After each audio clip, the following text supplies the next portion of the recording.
Today I'm going to be comparing Polar skateboards with Hockey skateboards. So Hockey is a sister company to FA. It's basically owned by Jason Dill. Similar shape, similar board to what you would get with an FA board. They've been on top in the skateboarding world for a little while now, but they may possibly be on the decline. So Polar was started in 2011. It's a Swedish company started by a guy named Pontus. Polar is a pretty big, reputable company. It's not as big as FA and Hockey. I think FA pioneered the idea of having like this graphic right in the middle, like a piece of art in a gallery, and then having the rest of the board blank. But Polar does a lot of that sort of thing as well. One thing I like about Polar boards is you've got the wheel wells right here. I'm not a fan of wheel bite, and this board's pretty flat, so I'm really glad that there's wheel wells. Every board company should add wheel wells, but it adds a little extra time and a little extra cost in the manufacturing process, so the price of skateboards might go up if everybody starts doing that, but it just makes it feel like a finished product. It just makes it feel complete. It makes it feel like a well-made skateboard. So they're both great boards. Some of the best boards I've ever had. They hold up well, got good pop. But let's be honest, what this video is actually about is flat boards versus steep boards. So the Polar board has more of a mellow concave and mellow kicks. I think the kicks are more important than the concave. Having a few fingers to flat and then having a mellow tail and a mellow nose really changes the way a board feels. So this is my go-to board right now for manuals. I was so happy to get this Polar board because I've been skating a Hockey board for a while. It had really steep kicks, and just trying to do a manual was so awkward and so hard. For a while I thought indies were just bad for manuals, but in reality it was having that steep tail. Forget about nose manuals on the Hockey or FA board. I could not do them. The nose was just too big and too steep. So this is my board for manuals right now.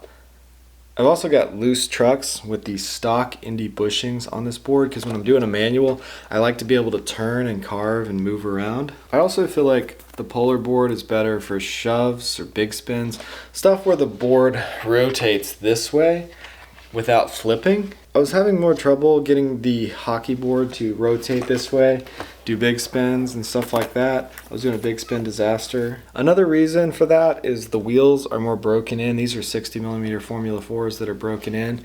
And then on the other board, I've got new wheels. Sometimes new wheels are a little bit grippier until you kind of slide and wear them in. Alright, so the Hockey board, the nose is much bigger and steeper. Got a nice big nose on this board. Got some chips going on. So this board was better for flip tricks. It was better for 360 flips and kick flips. I definitely feel more solid doing kick flips on this board. The kick flip to fakies felt perfect. I did some tray flips out of the quarter pipe for the first time in a long time, and they felt really good on this FA board. I feel like that big steep nose is great for doing 3 flips and catching it.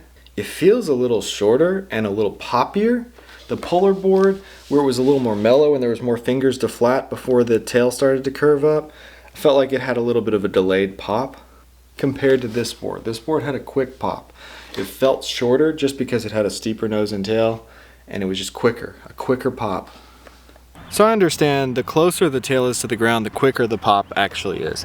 But what I'm saying is it was more like a lever that was steeper right here, so the front of the board popped up faster because of the steeper tail. So the whole board came up a lot faster and with less force on the Hockey board than it did on the Polar board. And I know in some of these clips I talk about the Hockey board being the best board I've skated so far, but the Polar board is the most fun and most comfortable. This board just feels comfortable if I'm wanting to have just a chill, mellow session out here at the park. I really like the big nose for nose slides, stuff like that. This is a phenomenal board. I can definitely tell the difference. If I want to have more of a mellow session and just do manuals, I'll skate the Polar board. If I want to try to do flip tricks, I'll skate the Hockey board. So I drink a lot of water when I'm out skating. It's good to stay hydrated. But when you're drinking out of a water bottle, You get a lot of these microplastics, which our body interprets as these phytoestrogens, and it just raises your estrogen levels, you know, lowers your testosterone, makes you more prone to get cancer. So when you're drinking tap water or bottled water, it's good to have some kind of a filter just to filter out some more of those microplastics. So I'm gonna have a link to this filter from Life Straw in the description. I just wanna start putting this in just all of my videos because I think you guys would like this. I think water tastes better once it's gone through this and I pour it into like a clean canteen or something like that. I've also got a link in the description to this massage gun. That has really helped me too, just to use on my legs and stuff after I skate. So if you're interested in that, check that out. And these are things that I actually believe in, I actually use, and I think you guys would like too. So I hope you guys enjoyed this video. If you like this kind of content, scroll through my channel, check out my other videos, and hit that subscribe button because I got a lot more videos to come. Thanks for watching.